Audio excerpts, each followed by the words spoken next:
Welcome back. Online botany ക്ലാസിന്റെ മറ്റൊരു വീഡിയോയിലേക്ക് എല്ലാവർക്കും സ്വാഗതം.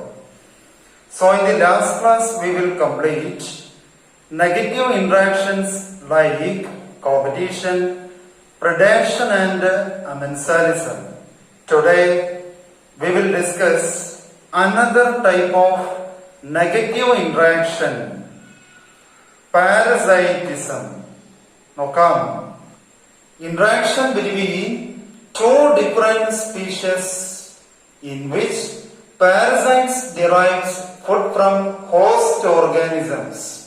In this case, the parasites become benefited and host is harmed. So it is designated by the symbol plus and minus. Plus benefited ആണ്, beneficial to parasite, minus harmful to host organisms.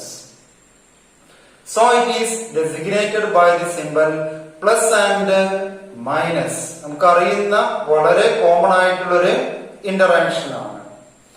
Parasitism partially or in some cases completely depends on host organism. നമുക്കറിയാം പല ഓർഗാനിസത്തിലും parasites partially or in some cases completely depends on host organisms for its survival. Study of parasites called parasitology എന്ന് നമുക്ക് പറയാം. Okay, now harmful aspects of parasitism. നോക്കാം. harmful aspects of parasitism ഓരോന്നായിട്ട് നോക്കാം. നന്നായിട്ട് ശ്രദ്ധിക്കുക. Parasitism reduces survival, growth, reproduction, making the organism physically weak, and also reduce the population density of a species. So all these are the harmful aspects of parasitism. Parasites are of two main types. നോക്കാം. എക്ടോപാരസൈറ്റ്സ് and എൻഡോപാരസൈറ്റ്സ്. ഇതൊക്കെ വളരെ simple ആണ്, അതുകൊണ്ടാണ് ഞാൻ പെട്ടെന്ന് ഇങ്ങനെ പറഞ്ഞു പോകുന്നത്. ഓരോന്നായിട്ട് നോക്കാം. Ectoparasites. Parasites live on external surface or outer surface of the host organisms. For examples, വളരെ കോമൺ ആയിട്ടുള്ള എക്സാമ്പിൾസ് ആണ് lies on humans, പേനുകൾ, ticks on dogs, ഡോഗ്സിൽ കാണുന്ന ടിക്സുകൾ, ബെഡ് ബഗ്സ്, മൂട്ടകൾ, copepods on marine fishes. Copepods എന്ന് പറഞ്ഞാൽ they are the small crustaceans found in freshwater and saline water bodies, and also they are a parasite found in marine fishes. Okay, ഈ ഒരു question ആണെന്ന് പറയുന്നത്. നോക്കാം. Female mosquitoes like Anopheles, Aedes and Culex not considered as parasites, but they need human blood for reproduction. Female mosquitoes ആണ് നമ്മളെ byte ചെയ്യുന്നത്. അവ byte ചെയ്യുന്നു, ബ്ലഡ് സക്ക് ചെയ്യുന്നു. എന്തിനാണ്? ഫോർ കംപ്ലീറ്റിംഗ് ദെയർ റിപ്രൊഡക്ഷൻ ആണ് പറയുന്നത്. അപ്പൊ ഇവിടെ നമ്മൾ ശ്രദ്ധിച്ചാൽ they need blood for nourishing their fertilized eggs എന്നാണ് പറയുന്നത്. ന്യൂട്രിയൻസ് ആണ് അവയുടെ ഫെർട്ടിലൈസ്ഡ് എഗ്സിനുള്ള ന്യൂട്രിയൻസ് ആയിട്ടാണ് അവ മനുഷ്യരെയും മറ്റുള്ള ഓർഗാനിസത്തിനെയും ബൈറ്റ് ചെയ്ത് ബ്ലഡിനെ സക്ക് ചെയ്യുന്നത്. ഓക്കെ, മെയിൽ മൊസ്കിറ്റോസ് പറഞ്ഞാല് അവ ബൈറ്റ് ചെയ്യുന്നില്ല, അവ വെജിറ്റബിൾസ് അല്ലെങ്കിൽ വേസ്റ്റുകൾ, ഫുഡ് വേസ്റ്റുകളാണ് ഫീഡ് ചെയ്യുന്നത്. ഫീമെയിൽ മൊസ്കിറ്റോസ് മാത്രമാണ് നമ്മൾ ബൈറ്റ് ചെയ്യുന്നത്. For sucking blood, and the blood is needed for nourishing the fertilized eggs എന്നാണ് പറയുന്നത്. Okay, then parasitic plants. നമുക്കറിയാം parasitic plants like Loranthus, ഇത്തിൽ കണ്ണിയാണ്, കസ്റ്റിയോട്ട, മൂടില്ലാത്ത ആള്, വിസ്കം is having a special type of sucking roots or parasitic roots called hostoria. എന്താണ്? hostoria. പേര് പഠിക്കണം.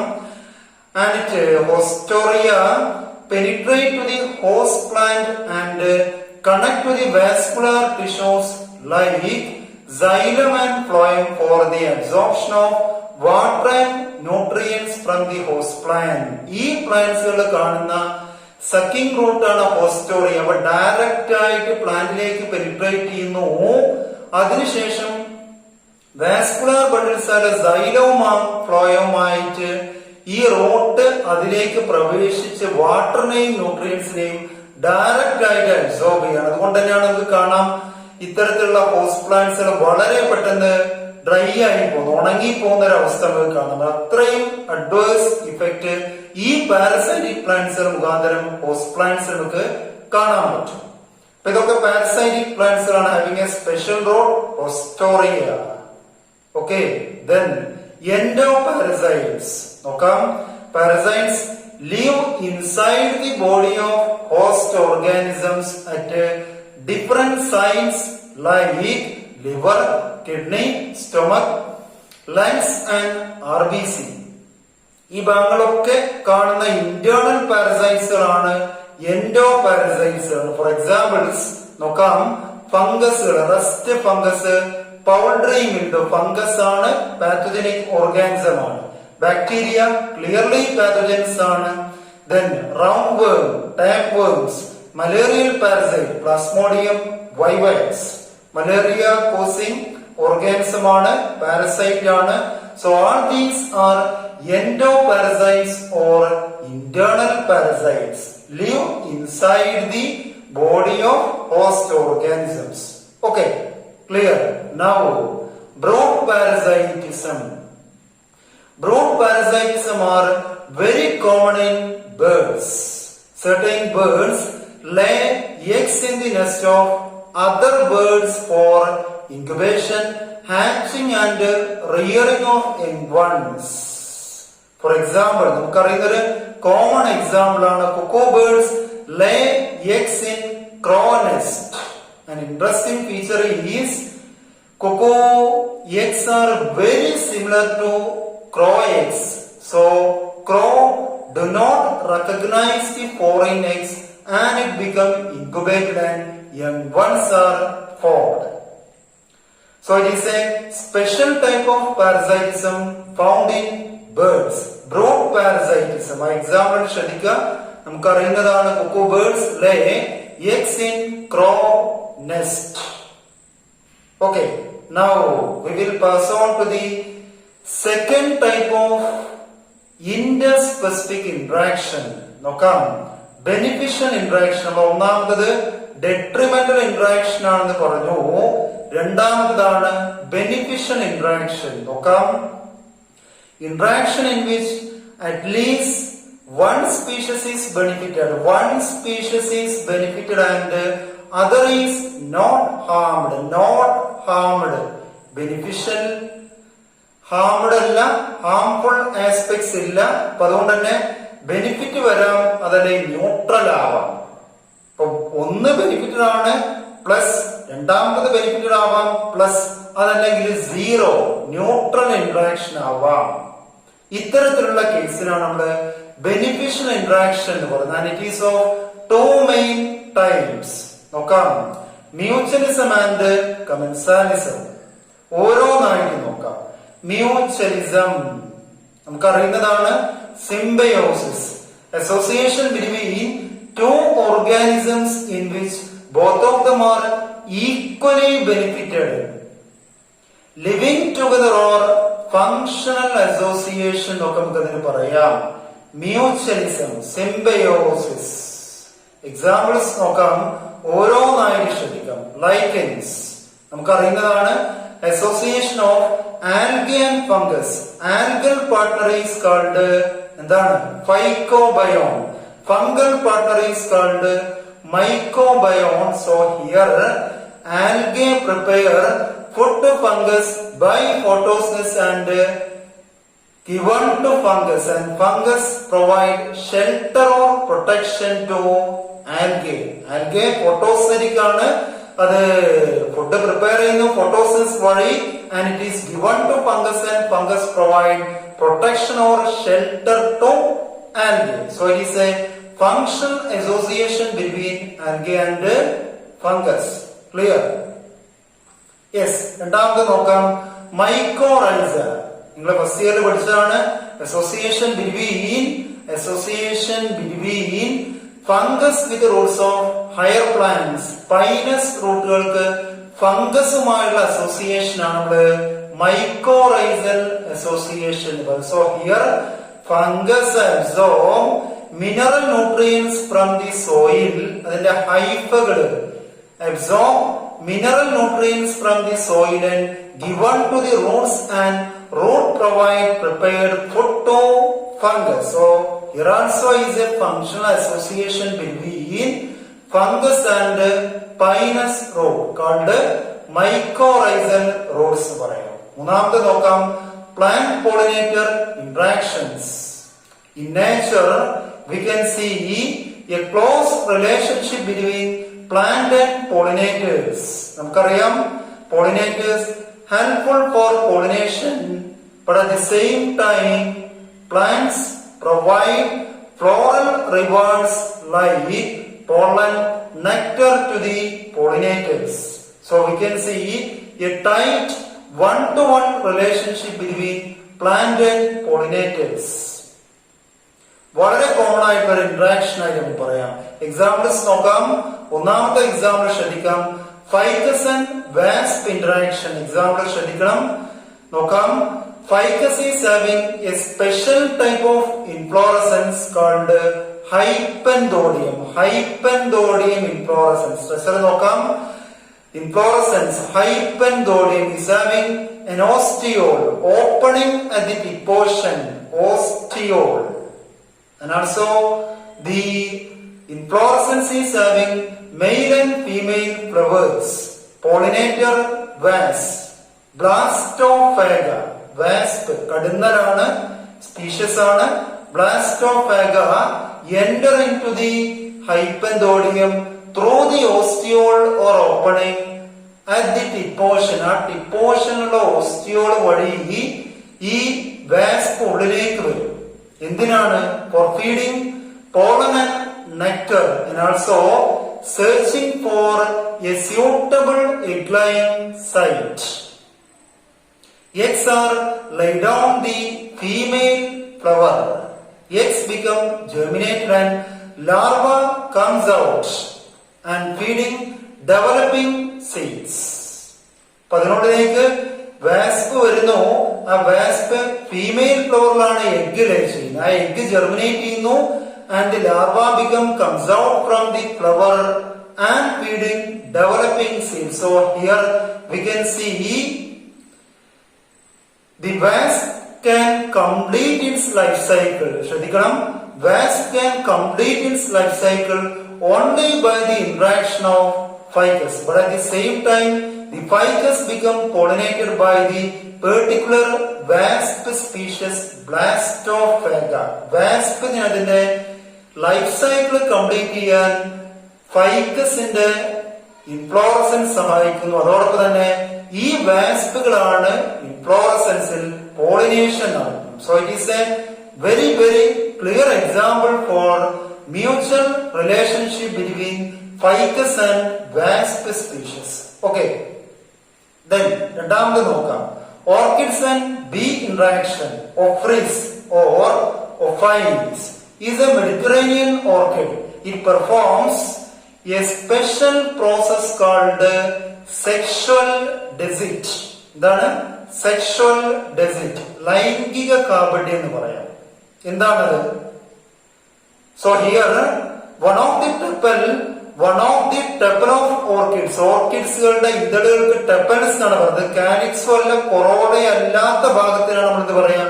ടെപ്പൽസ്. നമ്മൾ first ഇയറിൽ പഠിച്ചതാണ്. So one of the tepal of the orchid is just as like that of female bee in color, size and markings. അതിന്റെ ടെപ്പൽ female ബീയെ പോലെയാണ് കളറിലും സൈസിലും മാർക്കിങ്സിലും. അപ്പൊ എന്ത് സംഭവിക്കും? So the male bee is mistaken and attract for copulation, but copulation do not occur and it is called pseudo copulation. അപ്പോ ആ female ബിയെ കാണുമ്പോൾ mail B അതിനെ കോപ്പുലേഷന് വേണ്ടി അട്രാക്ട് ചെയ്യും. പക്ഷേ actually it is the temple of the orchid, so no copulation occur and it is called pseudocopulation. So the pollen grains of the flower is attached to the body of male bee. During the bee come to the orchid flower. Orchid flower like male bee വരുമ്പോൾ pollen grains ബോഡിയിൽ touch ചെയ്യും അല്ലേ? When the male bee pseudocopulates another flower, pollination becomes satisfied. ആ B മറ്റൊരു ഫ്ലവറിലേക്ക് പോകുമ്പോൾ അവിടെ pollination നടക്കും. So here the orchids can employ a special process called sexual desert. By this process it can satisfy pollination. അതിന്റെ അടിസ്ഥാനത്തിൽ pollination അവിടെ നടത്താൻ പറ്റും. But at the same time the bee can provide floral rewards like pollen, nectar and also tiny seeds of orchids. Beak അവിടെ pollen കിട്ടുന്നുണ്ട്, nectar കിട്ടുന്നുണ്ട്, and also ഓർക്കിഡ്സുകളാണ് ഏറ്റവും കൂടുതൽ ടൈനി സീഡ്സ്. ഈ ടൈനി സീഡ്സുകളെ ഈ ബീക്ക് റിവാർഡ് ആയിട്ട് ഫീഡ് ചെയ്യാൻ പറ്റും. So here also we can see a co-evolution between bee and orchids, and it is an important process found in nature. It is also a mutual association between orchids and bees. Okay, now we will pass on to the second process. Now commensalism. Commensalism. Now interaction between two species in which one is benefited and the other is neither benefited nor harmed. ഒന്ന് benefited ആണ് plus positive ആണ്. Second one is neither benefited nor harmed. ബെനിഫിറ്റും ഇല്ല, harmful aspect ഉള്ള. So it is neutral, zero. So it is designated as a symbol plus and zero. Okay. So here the benefited one is called commensal, unharmed species is called host organisms എന്ന് പറയാം. Examples ശ്രദ്ധിക്കാം. Epiphytes നമുക്കറിയുന്നതാണ്. Epiphytes are the space parasites. Space parasites ആണ്. They depends on plants just for accommodation, not for food. Epiphytes depends on plants just for better light condition. Better light condition provide ലഭിക്കാൻ ഒരു ഹോസ്റ്റിനെ depend ചെയ്യുന്ന organism ആണ് epiphytes നമുക്ക് പറയാം. Four examples നോക്കാം. Examples ശ്രദ്ധിക്കണം. Epiphytic orchids like vanda, മരവാഴ, growing on a mango tree. Then bulbophyllum. Epiphytic ferns like Drymoglossum, hanging mosses. ഇതൊക്കെ എപ്പിഫൈറ്റ്സുകളായിട്ട് നമുക്ക് പറയാം. രണ്ടാമത്തെ എക്സാമ്പിൾ നോക്കാം. Suckerfish and shark. നിങ്ങൾക്ക് അറിയുന്നതാണ്, ലോവർ ക്ലാസ്സിൽ പഠിക്കുന്നതാണ്. Suckerfish and shark. Suckerfish attached on the body surface of shark with its first dorsal fin.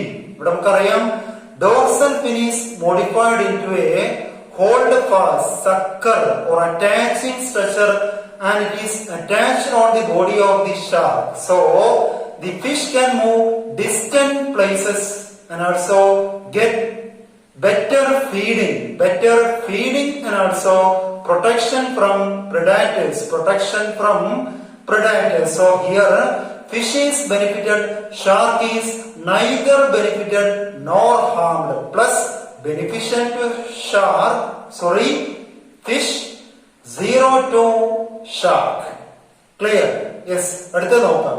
Cattle, egret and grazing cattle. നമുക്കറിയാം in nature we can see an interaction between cattle, egret and grazing cattle.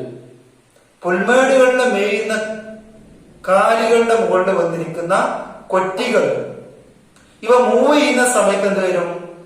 അവ മണ്ണിങ്ങനെ ഇളക്കി വിടും. ഈ ഇളക്കി വിടുന്ന മണ്ണിൽ നിന്ന് ഇൻസെക്ട്സുകൾ പുറത്തേക്ക് വരും. ഈ ഇൻസെക്ട്സുകളെയാണ് എഗ്രറ്റിന് എന്ത് ചെയ്യാം? ഫീഡ് ചെയ്യാം. സോ എഗ്രറ്റ് ഈസ് ബെനിഫിറ്റഡ്, കാറ്റിൽ is neither benefited nor harmed. Egret plus ആണ്, cattle 0 ആണ്. ഓക്കെ, അടുത്ത നോക്കാം. Barnacles and whale. ഇത് നിങ്ങൾക്ക് അറിയുന്ന എക്സാമ്പിൾ ആണ്. Barnacles are the sedentary arthropods attached to the body surface of whale. Whaleന്റെ ബോഡിയിൽ അറ്റാച്ച് ചെയ്യുന്ന sedentary arthropodsകളാണ് barnacles. So the barnacles can move distant places and also get better feeding and also protection from predators. So barnacles are benefited, whale is neither benefited nor harmed. അവസാനത്തെ നോക്കാം. Sea anemone and clown fishes. കടൽപ്പൂവും clown മത്സ്യവും നമ്മൾ പഠിച്ചൊരു ഭാഗമാണ്. നമുക്കറിയാം sea anemone is having many shiny stinging tentacles. Clown fishes live among the tentacles. ഈ ടെന്റക്കിൾസിന് ഉള്ളിലാണ് ക്ലൗൺ ഫിഷസ് അതിന്റെ ഹാബിറ്റേറ്റ് വരുന്നത്. So the clownfishes can get protection from predators and also it can feed the waste materials of sea anemone as food. So here clownfishes become benefited. Sea anemone is neither benefited nor harmed. Okay, ഇതാണ് beneficial ഇന്ററാക്ഷനിലെ രണ്ട് main ടൈപ്സുകളായിട്ട് നമ്മൾ പറഞ്ഞത്, mutualism and Commensalism. Okay, now we will pass on to the third interspecific interaction. ഏതാണ് നമ്മളോട് പറഞ്ഞിരുന്നു? Neutral interaction. Okay, interaction in which organisms neither benefited nor harmed. Benefitum ഇല്ല, harmful aspect ഉള്ള. So here neutral ആണ്. So it is designated by the symbol 0 and 0. Examples നോക്കാം. Rat and rabbit.